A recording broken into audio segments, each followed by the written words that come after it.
Hello guys, welcome my YouTube channel math relaxation.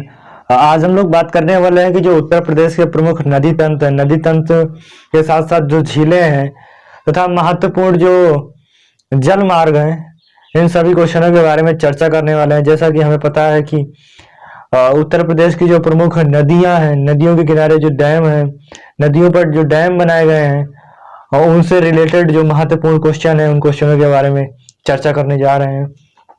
और मैंने यहाँ पे कई सारे क्वेश्चन ले रखे हैं। तो सबसे पहला क्वेश्चन यहाँ पे है कि निम्नलिखित में से किस नदी को राष्ट्रीय जलमार्ग की संज्ञा दी गई है, यानी कि ऐसी कौन सी नदी है जिसे राष्ट्रीय जलमार्ग की संज्ञा दी गई है। तो हमें पता है कि गंगा नदी है, गंगा नदी को राष्ट्रीय जलमार्ग की संज्ञा दी गई है।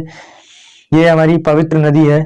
और आगे बात करते हैं कि सेकंड नंबर क्वेश्चन है कि उत्तर प्रदेश को की सबसे लंबी नहर कौन सी है। हमें पता है कि उत्तर प्रदेश की सबसे लंबी नहर शारदा नहर है, बट भारत देश की सबसे लंबी नहर इंदिरा गांधी नहर परियोजना है, जो कि हरके बैराज सतलुज नदी और सतलुज नदी पर बनाया गया बैराज है हरके बैराज, जो कि इंदिरा गांधी नहर भारत की सबसे बड़ी नहर है। बट उत्तर प्रदेश की सबसे लंबी नहर शारदा नहर है। आगे बात करते हैं थर्ड नंबर क्वेश्चन कि निम्नलिखित में से कौन उत्तर प्रदेश की पेयजल परियोजना है, यानी कि ऐसी कौन सी नदी घाटी परियोजना है जिसका पानी पीने के लिए पीने योग्य है। तो ये हमें पता है कि ये गोकुल बैराज है, जो गोकुल बैराज जो परियोजना है, इसका पानी पीने योग्य है। तो ये जो परियोजना है उत्तर प्रदेश की पेयजल परियोजना के रूप में विकसित की गई है। आगे बात करते हैं फोर्थ नंबर क्वेश्चन, केंद्र द्वारा किस नदी को राष्ट्रीय नदी घोषित किया गया है। फोर्थ नंबर क्वेश्चन है कि हमें पता है कि गंगा नदी को राष्ट्रीय नदी की संज्ञा प्रदान की गई है। तो इसका सही आंसर हो जाएगा कि गंगा नदी भारत की एकमात्र पवित्र नदी है, राष्ट्रीय नदी है, जिसे राष्ट्रीय एक इंटरनेशनल रिवर है, अंतरराष्ट्रीय रिवर भी है। आगे बात करते हैं कि जो हथनी कुंड बैराज है वो किस नदी पर स्थापित है। हथनी कुंड बैराज हमें पता है कि यमुना नदी पर स्थापित है। हथनी कुंड बैराज किस नदी पर है? यमुना नदी पर हथनी कुंड बैराज। आगे बात करते हैं कि सिक्स नंबर क्वेश्चन है कि माता टीला बांध किस नदी पर माता टीला जो परियोजना है किस नदी पर स्थापित की गई है। तो हमें पता है इसका सही आंसर होगा बेतवा नदी पर माता टीला परियोजना स्थापित की गई है। सेवंथ नंबर क्वेश्चन है कि निम्नलिखित में से कौन सा कथन सुमेल नहीं है। तो सबसे पहला ऑप्शन है कि जो राजघाट बांध है वो यमुना रिवर पर नहीं स्थापित किया गया है, ये सही आंसर हो जाएगा। जो कि रानी लक्ष्मीबाई बांध जो है वो बेतवा नदी पर स्थापित है, ये भी सही है। रिहंद बांध परियोजना जो है वो भी बेतवा नदी है, वो रिहंद नदी पर है। इसके पीछे जो बांध है वो गोविंद बल्लभ सागर बांध है, जो कि उत्तर प्रदेश के प्रमुख राज्यपाल की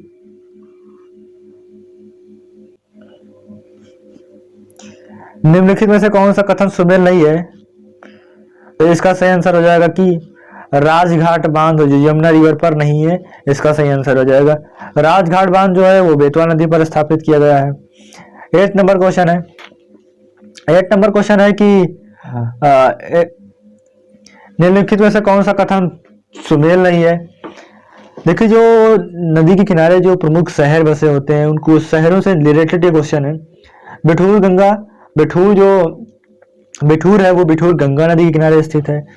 गोरखपुर राप्ती नदी के किनारे स्थित है, ये भी सही है।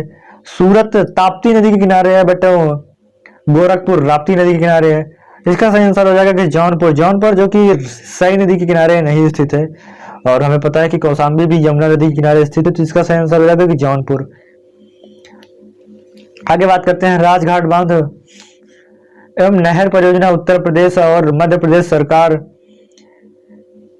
की बराबर सहयोग वाली संयुक्त परियोजना है। मतलब कहने का मतलब यह है कि कौन सी ऐसी परियोजना है जो राजघाट परियोजना है वो उत्तर प्रदेश और मध्य प्रदेश सरकार की संयुक्त परियोजना है, वो किस नदी पर स्थापित है। तो इसका सही आंसर हो जाएगा बेतवा नदी पर स्थापित ये परियोजना है राजघाट परियोजना। आगे बात करते हैं 10 नंबर क्वेश्चन, निम्नलिखित में से कौन सा बांध बेतवा नदी पर स्थापित किया गया। अभी जस्ट मैंने ये क्वेश्चन को डिस्कस किया है कि जो राजघाट बांध है वो उत्तर प्रदेश और मध्य प्रदेश सरकार की एक कंबाइंड प्रोजेक्ट है, जो कि बेतवा नदी पर बनाया गया है। आगे बात करते हैं 11 नंबर क्वेश्चन। 11 नंबर क्वेश्चन ये है कि फुलाहार झील भारत के किस राज्य में स्थित है? हमें पता है इसका सही आंसर हो जाएगा उत्तर प्रदेश। उत्तर प्रदेश में ये फुलाहार झील है, फुलाहार झील। आगे बात करते हैं कि परीक्षा बांध किस नदी पर स्थापित किया गया है? तो परीक्षा बांध किस नदी पर स्थापित है? परीक्षा बांध ये हमें पता है कि बेतवा नदी पर स्थापित है। बेतवा नदी पर राजघाट बांध और परीक्षा बांध दोनों बेतवा नदी पर स्थापित डैम है। आगे बात करते हैं 30 नंबर क्वेश्चन कि 110 मीटर ऊंचा बिहार जलप्रपात प्रदेश के किस नदी पर स्थित है? हमें पता है कि ये जो बांध है ये टोंस नदी पर स्थापित या स्थित जलप्रपात है। जिस तरह से गोरसप्पा पर जलप्रपात और जोग जलप्रपात है, उसी तरह से बिहार जलप्रपात भी है। 110 मीटर ऊंचा ये बांध, ये जलप्रपात है। आगे बात करते हैं उत्तर प्रदेश की सबसे ऊंचा बांध कौन सा है? तो हमें पता है कि उत्तर प्रदेश का सबसे ऊंचा बांध कौन सा है? रामगंगा बांध, जो कि रामगंगा नदी पर स्थित है। ये गंगा की सहायक नदी भी है। तो रामगंगा जो नदी है ये उत्तर प्रदेश की सबसे ऊंची बांध, सबसे ऊंचा बांध है। आगे बात करते हैं 15 नंबर क्वेश्चन। देखिए 15 नंबर क्वेश्चन लिखा है कि निम्नलिखित में से किस नदी का तटवर्ती क्षेत्र अवनलिका क्षरण के लिए प्रसिद्ध है? हमें पता है कि जो अवनलिका है, अवनलिका बेसिकली यानी कि कहते हैं कि जो नदी अपना मार्ग बनाती है, मार्ग में जो नदी का जो मार्ग होता है उसमें आने वाले जो पर्वत पठार होते हैं इनको काट देती है। तो ये बेतवा नदी, चंबल नदी करती है। चंबल नदी जो कि मालवा के पठार से निकलती है और कुल मिलाकर ये चंबल नदी का जो क्षेत्र होता है वो बीहड़ में तब्दील हो जाता है। पर्वतों को काट कर ऐसे इस तरह से काट देती है कि वहां पे मतलब वो पूरा क्षेत्र बीहड़ में तब्दील हो जाता है। आगे बात करते हैं 60 नंबर क्वेश्चन।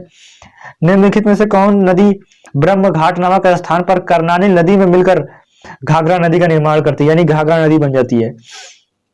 तो इसका सही आंसर होगा कि शारदा रिवर।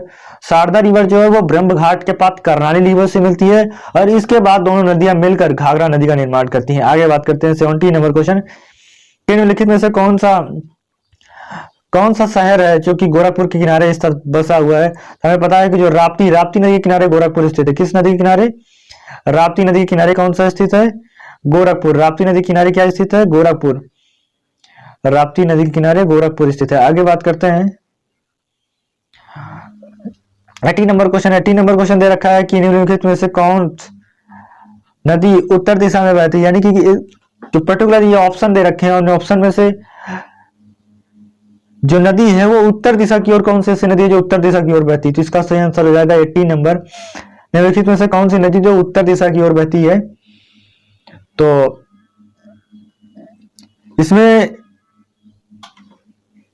सही आंसर होगा इसका सही आंसर होगा कि जो नदी उत्तर दिशा की ओर बहती है, तो उत्तर दिशा की ओर काफी नदियां बहती है। जैसे कि हमें पता है बेतवा नदी भी उत्तर की ओर बहती, चंबल नदी भी बहती, के नदी भी बहती और जो गंडक नदी है ये उत्तर की ओर नहीं बहती, ये बेसिकली दक्षिण की ओर बहती। तो इसका सही आंसर होगा कि चंबल नदी, के नदी, बेतवा नदी, 3 नदियां हैं। ये जो ऑप्शन के हिसाब से जो 3 नदियां हैं ये तीनों नदियां उत्तर की ओर बहती है और जो गंडक रिवर है ये गंडक रिवर बेसिकली दक्षिण की ओर बहती है। आगे बात करते हैं कि भारत के किस राज्य में सर्वाधिक सिंचाई नलकूप से होती है? हमें पता है कि उत्तर प्रदेश में नलकूप से सर्वाधिक सिंचाई होती है। आगे बात करते हैं 20 नंबर क्वेश्चन। निम्नलिखित में से कौन सबसे लंबी नहर है? यानी कि जो पर्टिकुलर 4 ऑप्शन दे रखे हैं, इन ऑप्शन में से कौन सी सबसे लंबी नहर है? भाई पूर्वी यमुना नहर भी है, शारदा नहर भी है, निचली गंगा नहर है, ऊपरी गंगा नहर है। पर्टिकुलर ये जितनी सारी नहर दे रखे हैं ये सभी नहर, और ये सभी नहर क्या है कि उत्तर प्रदेश के ही नहर है, बट इसमें से शारदा नहर जो है वो शारदा नहर सबसे लंबा नहर है, उत्तर प्रदेश का सबसे लंबा नहर है। आगे बात करते हैं कि ये यहाँ पे एक कूट के हिसाब से क्वेश्चन दिया गया है कि देवप्रयाग जो है वो भिलांगना और भागीरथी और अलकनंदा पे पड़ता है। नंद प्रयाग जो है वो अलकनंदा और मंदाकिनी पे पड़ता है। कर्ण प्रयाग जो है वो अलकनंदा और पिंडारी पे पड़ता है। यहाँ पे भिंडारी लिख रखा है तो यहाँ पे पिंडारी होगा, यहाँ पे पिंडारी होगा। देवप्रयाग, अलकनंदा और नंदाकिनी, तो इसका सही आंसर हो जाएगा क्या? नीचे ऑप्शन दे रखे हैं, मैं ऑप्शन भी दे रखा हूं कि देखिए ऑप्शन नीचे नहीं है, बट इसका सही आंसर क्या होगा कि जो रुद्रप्रयाग है, रुद्रप्रयाग कहाँ पे पड़ता है? अलकनंदा और देखिए मैं इसको मैच करा देता हूँ। अलकनंदा जो रुद्रप्रयाग है वो रुद्रप्रयाग कहाँ पे पड़ता है? अलकनंदा और मंदाकिनी का क्षेत्र अलकनंदा। फिर नंद प्रयाग है, नंद प्रयाग बेसिकली पड़ता है अलकनंदा और नंदाकिनी का।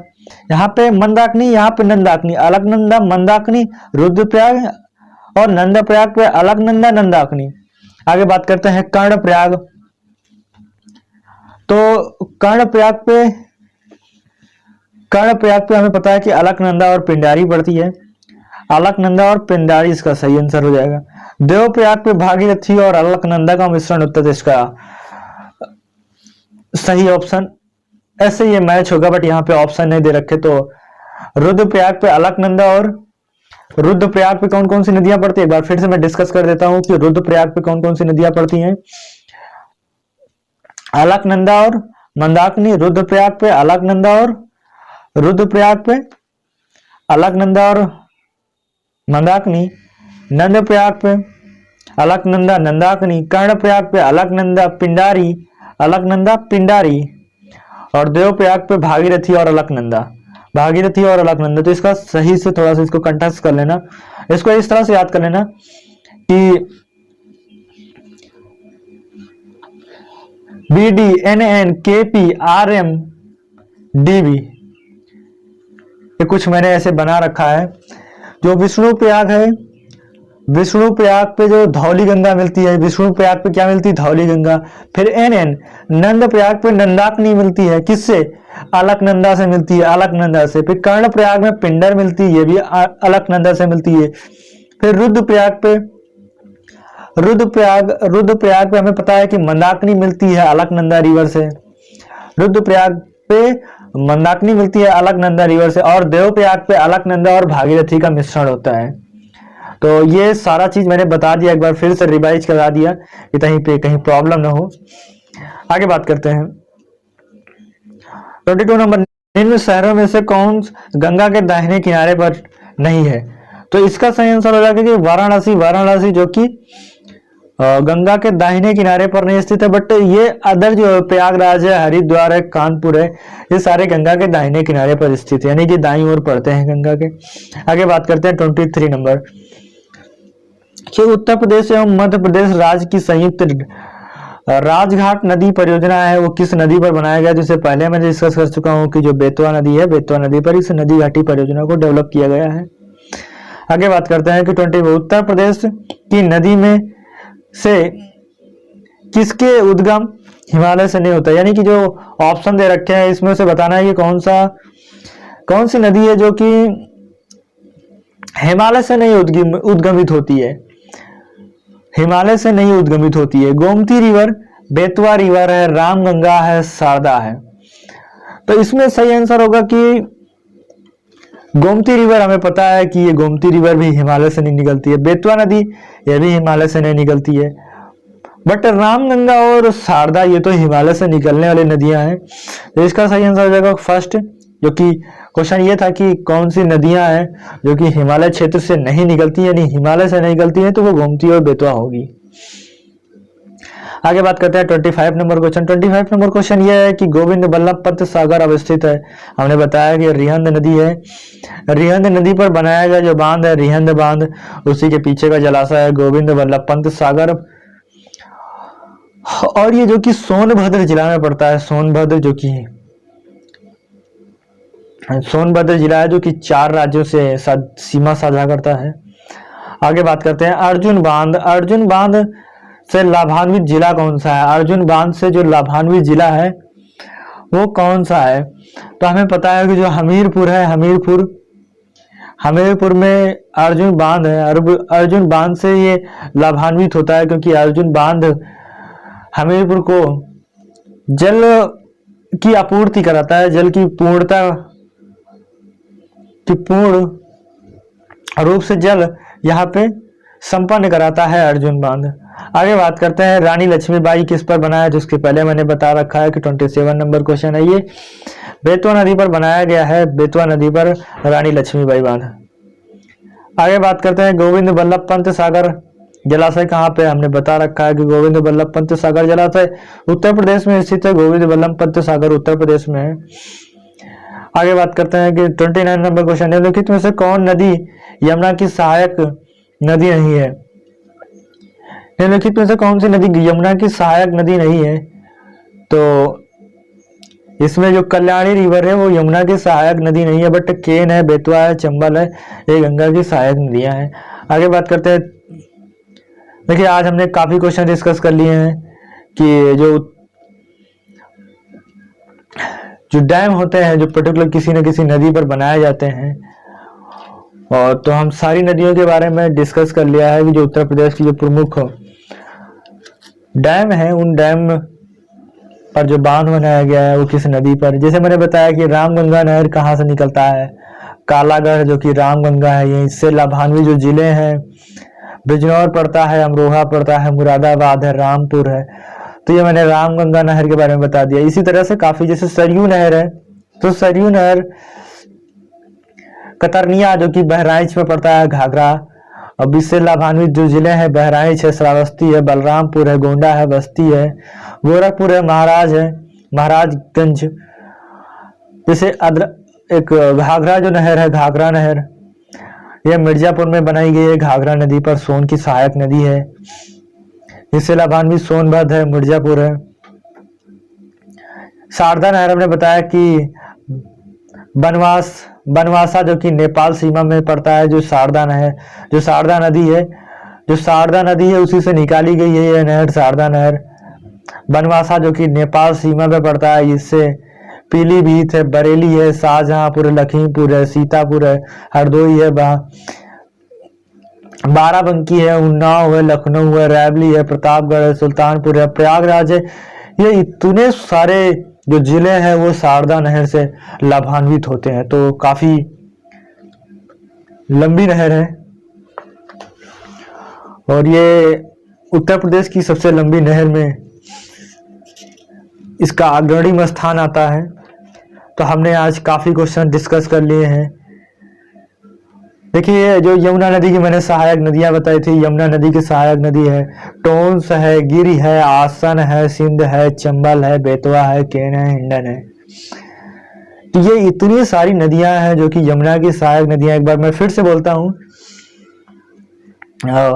टोंस है, गिर है, आसन है, सिंध है, चंबल है, बेतवा है, केन है, हिंडन है। ये इतनी सारी नदियां हैं और ये यमुना की सहायक नदियां हैं। तो हमें उम्मीद है कि ये सेशन आपको बेहद पसंद आया होगा। यदि पसंद आए तो सेशन को लाइक करना और अपनी राय कमेंट सेक्शन में जरूर बताना। Thank you for watching this video. वंदे मातरम, जय हिंद, वंदे मातरम।